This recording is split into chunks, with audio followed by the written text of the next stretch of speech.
बिस्मिल्लाहिर्रहमानिर्रहीम। अस्सलाम वालेकुम नाज़रीन, आप यूट्यूब चैनल देख रहे हैं। मैं इमरान खान हूँ। बहुत इंपॉर्टेंट खबरें हैं। सबसे पहले जो इमरान खान साहब का स्टेटमेंट है वो मैं आपको बता देता हूँ, क्योंकि डील के हवाले से बहुत सारे लोग प्रोपेगेंडा कर रहे थे। ख्वाजा आसिफ ने एक स्टेटमेंट दिया, बहुत सारे और लोग स्टेटमेंट दे रहे थे। सबको ये लगता है, हालांकि पाकिस्तान तहरीक इंसाफ के कुछ लोगों को ये लगता है कि जब तक डील नहीं होगी तब तक इमरान खान साहब बाहर नहीं आएंगे। अब मामला तो ये है कि अगर डील के साथ इमरान खान साहब ने बाहर आना होता तो वो बहुत पहले बाहर आ जाते। वो इदारों के साथ बातचीत करने के लिए तैयार हैं। बातचीत के नतीजे में वो जो चीज़ें मांग रहे हैं इदारे वो नहीं दे सकते। इमरान खान साहब अपना मैंडेट वापस मांगते हैं। इमरान खान साहब जो हैं कारकुनों के ऊपर जो मुकदमात किए गए, जो ज़्यादतियाँ की गई, वो चीज़ें वापस मांगते हैं। फिर जो कुछ भी पाकिस्तान में रिजीम चेंज ऑपरेशन के बाद से अब तक हुआ उसको वो चाहते हैं कि उसको रिवर्स किया जाए या कम से कम इंसाफ का रास्ता खोला जाए और अदालतों के ज़रिए से या ट्रिब्यूनल्स के ज़रिए से इंसाफ होने दिए जाए ताकि पाकिस्तान तहरीक इंसाफ का मैंडेट वापस मिल जाए। अब ये चीज़ें कोई देता नहीं है इमरान खान साहब को, और इसके बगैर इमरान खान साहब बाहर आते नहीं। मैंने आपको कई मरतबा कहा है कि जेल का छोटा दरवाज़ा खुला हुआ है और इमरान खान साहब को ये ऑफ़र बड़े लंबे अरसे से है कि आप सर नीचे करके इस दरवाजे में से गुजर के बाहर आ जाएं। लेकिन इमरान खान साहब ने जिद पकड़ी हुई है कि नहीं, बड़ा वाला फाटक खोलो, मैं सर सीधा रख के जैसे अंदर गया था वैसे ही इज्जत के साथ वापस आऊँगा। यहाँ पे मसला फंसा हुआ है गुज़िश्ता बड़े लंबे अरसे से। मियाँ साहब वगैरह लेट लेट के जेलों से बाहर निकले हैं। जरदारी साहब भी व्हील चेयर के ऊपर बैठ बैठ के नीचे नीचे होके जेलों से बाहर निकले हैं। लेकिन इमरान खान साहब ये मान नहीं रहे। ये वाहिदा आदमी है जो अब तक एक दिन भी अस्पताल नहीं गया, इसने कोई मेडिकल ग्राउंड नहीं बनाई। रोज़ाना इमरान खान के बारे में एक नई कहानी लॉन्च की जाती है हुकूमत की जानिब से, लेकिन शाम होते होते या अगला दिन आते आते वो कहानी जो है वो आउटडेट हो जाती है, फारिग हो जाती है और सारे उसको कचरे के डब्बे में फेंक देते हैं। इमरान खान साहब का डील के हवाले से खुद का स्टेटमेंट आ गया है, और वो स्टेटमेंट क्या है मैं आपको पढ़ के सुना देता हूँ। शुएब शाहीन साहब हैं, इमरान खान साहब के लॉयर हैं। उन्होंने इमरान खान साहब से मुलाकात की और उन्होंने ये दावा किया कि इमरान खान ने एस्टेब्लिशमेंट से डील की खबरों को झूठ करार दे दिया है। अडियाला जेल में इमरान खान से मुलाकात के बाद वो मीडिया से गुफ्तगू कर रहे थे और उन्होंने जो बातचीत हुई वो बाहर आकर बताई। उन्होंने बताया कि इमरान खान ने कहा कि जो इंसानी हकूक़ की खिलाफ वर्जी हुई है, इमरान खान साहब के साथ जो कुछ भी हुआ है, इस पर सुप्रीम कोर्ट में जाऊंगा। पहले 10 दिन छोटे से कमरे में बंद रखा गया और अगले 10 दिन सिर्फ 1 घंटा बाहर निकलने की इजाज़त थी। फैमिली और वकला से भी नहीं मिलने दिया गया, जबकि नवाज शरीफ, शहबाज शरीफ से 40-40 लोग मिलते थे। मैंने आपको पहले बताया था कि मियाँ साहिबान का वर्ल्ड रिकॉर्ड है। दुनिया की तारीख में कोई सियासी कैदी इतनी मुलाकातें नहीं करता था जितनी नवाज शरीफ साहब ने की हैं। हमने एक दिन छुट्टियों वाले दिन भी मिला के एवरेज निकाली थी कि कितने दिन ये जेल में रहे और टोटल कितनी मुलाकातें हुई, तो पता चला कि मियाँ साहब की पर डे 22 मुलाकातें बनती हैं। छुट्टियों वाले दिन मिला के भी 22 मुलाकातें बनती थी। ये डाटा हमने उस दौर में निकाला था जेल के अंदर से, कि जेल में नवाज शरीफ साहब की जो मुलाकातें हो रही थी तवातर के साथ और जितने लोग जाकर मिलते थे, यानी जेल के बाहर का एक पूरा हिस्सा मख्तस था PMLN के लिए, शरीफ खानदान के लिए और इनके लोगों के लिए। ये सारे जाकर वहाँ पे अपनी एक पंचायत लगा लेते थे। मियाँ साहब के पास अंदर लिस्ट चली जाती थी। मियाँ साहब जिस जिसको दिल करता था बुलाते थे, मिलते थे बाहर, बुलाते थे मिलते थे बाहर। इकट्ठा बुलाना था तो 14-14, 15-15 सहाफ़ी जो कॉलम निगार हैं, जो एंकर्स हैं टीवी के ऊपर, वो जाकर इकट्ठे मियाँ साहब से जो है वो लाहौर में जेल में मिला करते थे। तो मियाँ साहब की जो है वर्ल्ड रिकॉर्ड उन्हीं के पास है मुलाकातों का। तो इमरान खान साहब ने कहा कि नवाज शरीफ, शहबाज शरीफ से 40-40 लोग मिलते थे। घर के खाने समेत एयर कंडीशन कमरे मिले हुए थे, इनको घर का खाना भी मिला हुआ था।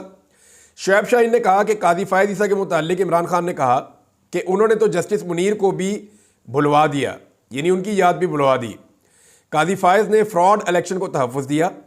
नैब तरमीम इसलिए मंजूर की कि इसमें वो खुद बेनिफिशरी थे। काजी फायद की भी लंदन में 3 प्रॉपर्टीज़ थीं। वो तारीख के बदतरीन चीफ जस्टिस साबित हुए।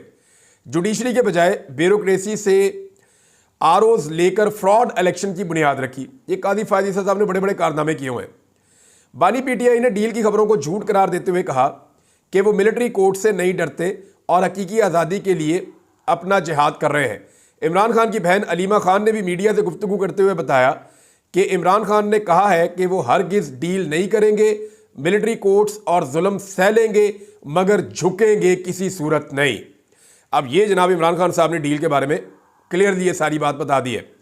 एक और चीज़ मैं आपके सामने रख देता हूं कि देखिए 2 जज हैं। मैं इससे पहले कि बात को तफसील से करूं, मैं सिर्फ ये बता देता हूं कि अब वज़ीर दाखिला ने एक स्टेटमेंट दिया जिसके बाद ये सूरत शुरू हुई है। वज़ीर दाखिला का ये कहना है कि जिन लोगों ने काजी फ़ाइज़ ईसा के ख़िलाफ़ बैरून मुल्क एहतजाज किया, वैसे तो हुकूमत इसको हमला करार दे रही है। हुकूमत का ये कहना है कि काजी फ़ाइज़ ईसा के ऊपर बैरून मुल्क में हमला हुआ है, और जो हुक्म दिया वो मैं एक्सप्रेस न्यूज़ की खबर आपको पढ़ के सुना देता हूँ। ज़रा सिंपल कर लेते हैं ना, जो टीवी चैनल ने कहा है, जो अखबार ने लिखा है, वो आपको पढ़ के सुनाता हूँ ताकि उसके ऊपर तज्जिया करने में, आपको हक़ाइक़ बताने में आसानी रहे। वज़ीर दाखिला ने कहा कि लंदन में साबिक चीफ जस्टिस काजी फ़ाइज़ ईसा और पाकिस्तानी हाई कमीशन की गाड़ी पर हमला अफसोसनाक है। नादरा को हमला आवों की शनाख्त के लिए फौरी इक़दाम और शनाख्ती कार्ड मनसूख करने का उन्होंने हुक्म दे दिया है कि जनाब शनाख्त करें। इनके खिलाफ FIR भी दर्ज करने की बात की गई है। इनके खिलाफ कानूनी कार्रवाई भी की जाएगी। पाकिस्तान में FIR दर्ज करके मजीद कार्रवाई की जाएगी। हमला आवरों के शनाख्ती कार्ड ब्लॉक किए जाएंगे और पासपोर्ट मनसूख किए जाएंगे। ये जनाब वज़ीर दाखिला ने कहा कि जो काजी फ़ाइज़ ईसा साहब की इज़्ज़त अफजाई हुई है बरतानिया में, उस हवाले से। अब देखें, 2 जजेस हैं जो इस वक्त पाकिस्तान में नहीं है। एक चीफ जस्टिस के बड़े मनसब से रिटायर हुआ, आज से 1-2 साल पहले उसकी पाकिस्तान में बहुत इज्जत थी, लेकिन जब वो अपने मनसब पे आकर बैठा चीफ जस्टिस के, तो इंसानी हकूक़ को भुला दिया। बदतरीन इंसानी हकूक़ की खिलाफ वर्जियाँ हुई। हर गलत काम के अंदर काजी फ़ाइज़ ईसा साहब ने सहूलतकारी की। तारीख का बदतरीन मैंडेट चोरी हुआ और काजी साहब ने सहूलतकारी की। यानी जो कुछ भी इस मुल्क में हुआ, जो बुरा हुआ, उसका हिस्सा काजी साहब ज़रूर बने और उस पर फ़ख्र भी करते रहे। बल्कि अपने मुखालिफिन को ना सिर्फ कुचलते थे बल्कि उनका मजाक भी उड़ाते थे।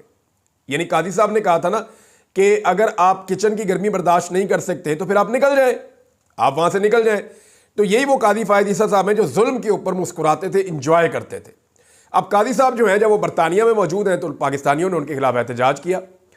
दूसरी तरफ एक और जज है और इस जज ने काजी साहब का साथ दिया हुआ है माजी में, लेकिन जब जुल्म हद से बढ़ गया तो इस जज ने जुल्म के खिलाफ खड़े होने का फैसला किया और जालिम का साथ नहीं दिया, जिसकी पादाश में जस्टिस मंसूर अली शाह साहब की मैं जिक्र कर रहा हूं कि उन्हें चीफ जस्टिस ऑफ पाकिस्तान बनना था, लेकिन क्योंकि उन्होंने कंप्रोमाइज़ नहीं किया, काजी की तरह उन्होंने जुल्म जारी रखने का जो है वो वादा नहीं किया, लिहाजा उन्हें चीफ जस्टिस नहीं बनाया गया। वो भी इस वक्त पाकिस्तान से बाहर है। वो सऊदी सरजमीन के ऊपर इस वक्त उम्रे की अदायगी कर रहे हैं और उम्रे की अदायगी के दौरान देखें, दोनों चीफ जस्टिस को, दोनों जजों को जो है वो अवाम ढूंढ रही है। दोनों जजों को ओवरसीज पाकिस्तानी ढूंढ रहे हैं। एक जज को ढूंढ रहे हैं कि वो लानत मुलामत करें, उनके ऊपर एहतजाज करें, उन्हें उनके मजालिम याद दिलाए जाए और उनके खिलाफ जो है वो आवाज़ उठाएं। दूसरे जज को ढूंढ रहे हैं कि एक तस्वीर उनके साथ बन जाए। दूसरे जज को ढूंढ रहे हैं कि उस जज के साथ कोई उसके हाथ का बोसा ले रहा है, कोई उसके सामने खड़ा हो रहा है, कोई उसके साथ चलने की कोशिश कर रहा है, कोई उनके लिए दुआ कर रहा है, कोई उन्हें तोहफा देना चाहता है, कोई उनके साथ तस्वीर बनाना चाहता है। यानी दोनों का कितना फ़र्क है। एक जज के साथ कोई सिक्योरिटी नहीं है, वो जहाँ जाते हैं पाकिस्तानी उनकी हिफाजत करते हैं, पाकिस्तानी उनसे प्यार करते हैं, उनके लिए दुआएं करते हैं, नेक तमन्नाएं उनके लिए, और उनका ख्याल रखते हैं, उनके साथ तस्वीरें बनाते हैं। ओवरसीज पाकिस्तानी है, किसी पॉलिटिकल पार्टी के किसी बंदे को कोई शिकवा नहीं है। दूसरी तरफ एक जज है ओवरसीज पाकिस्तानी जो है वो प्यासे प्यासे फिर रहे हैं, ये जज हमें कहीं नजर आ जाए, हम इसके खिलाफ एहतजाज करें, और आपने वो मंजर देख भी लिया। अब मामला यह है कि वजीर दाखिला किस हैसियत में और किस कानून के तहत ओवरसीज पाकिस्तानियों के खिलाफ मुकदमा भी दर्ज करेंगे और उनके पासपोर्ट और ID कार्ड भी ब्लॉक करेंगे। सवाल है ना, कैसे कर सकते हैं? How is it possible? भाई वो वहाँ शख्सी आज़ादियाँ हैं, वो बरतानिया है, वहाँ पे जमहूरियत है, आज़ादी इजहार राय है, वहाँ पे रूल ऑफ लॉ है। अगर तो इन ओवरसीज पाकिस्तानियों ने कानून को हाथ में लिया है तो कानून के मुताबिक वहाँ इनके खिलाफ कार्रवाई हो सकती है बरतानिया में, ये सब जानते हैं। बहुत सारे मुकदमात PMLN के लोगों ने PTI के लोगों पे और बहुत सारे PTI के लोगों ने PMLN के लोगों पे भी किए हुए हैं, और दोनों तरफ के लोगों ने अपने अपने मुकदमात जीते भी हुए हैं। लिहाजा वहाँ पे रूल ऑफ लॉ है। आपने अगर मुकदमा करना है तो वहाँ पे करें अगर कुछ गलत हुआ है। जिसको आप हमला करार दे रहे हैं वो तो एहतजाज था, लेकिन अगर किसी शख्स ने लिमिट क्रॉस की है तो उसके खिलाफ कानूनी कार्रवाई बरतानिया में हो सकती है। लेकिन बरतानिया में होने वाले एक एक्ट के ऊपर पाकिस्तान का वजीर दाखिला पाकिस्तान में FIR दर्ज करके कैसे पाकिस्तान के अंदर जो है वो ID कार्ड और पासपोर्ट ब्लॉक कर सकता है? एक वाकया जिस मुल्क में हुआ है वहां पे वो जुर्म नहीं है, लेकिन पाकिस्तान में उसने जुर्म बना लिया कि उसको बुरा लग रहा है। इसी वजीर दाखिला को गौर करना चाहिए कि पाकिस्तान में क्या हो रहा है। क्या वजीर दाखिला को एक दिन पहले चौधरी एजाज की बीवी की प्रेस कॉन्फ्रेंस नजर नहीं आई? उन्हें पता नहीं चला कि 11 माह के बच्चे को बाजू से पकड़ के घसीट के नीचे फेंका गया बेड से? क्या उन्हें पता नहीं चला कि 9 साल की बच्ची के ऊपर दबाव डाला गया पाकिस्तान के अंदर और उससे पूछा गया तुम्हारा बाप किधर है, तस्वीरें दिखा दिखा कर? क्या उसको यह नहीं पता कि एक नंगे पांव नंगे सर खातून को घसीट कर नीचे लाए और एक ऑफिसर अपना बूट उसके पांव पे रख के खड़ा हो जाता है और उसे कहता है कि अपने शौहर से राब्ता करवाओ? यह नजर नहीं आया? यहां लोगों की बहुएं, बेटियां, माएं, उनको जो है वो उनकी इज्जतों को पामाल किया जा रहा है, उन्हें हिरासा किया जा रहा है। वजीर दाखिला ने चुप का रोजा रखा हुआ है। उधर काजी फायद ईसा के खिलाफ 4 नारे लग गए हैं तो वजीर दाखिला जो है वो कह रहा है शनाख्ती कार्ड भी और पासपोर्ट भी। ये ज्यादती मोहसिन नकवी साहब पूरे पाकिस्तान को नहीं पूरी दुनिया को नजर आ रही है। ये इक्तदार सदा नहीं रहना। मोहसिन नकवी साहब थोड़ा सा होश करें, एक दफा अकेले बैठकर सोचें आप ये क्या कर रहे हैं। क्या जो इस्लामाबाद में जुल्म हुआ, डकैतियां इस्लामाबाद में हो रही हैं, पर्चे आप इंग्लैंड के वाकये के ऊपर काट रहे हैं। इस्लामाबाद में जो एक साबिक एमएनए की और मौजूदा एमएनए की भाभी के साथ, साबिक एमएनए की बीवी के साथ और उनके बच्चों के साथ जो सलूक हुआ, आपको इस पे एफआईआर देनी चाहिए थी और जिन्होंने ये सब कुछ किया उनको निशाने इबरत बनाना चाहिए था।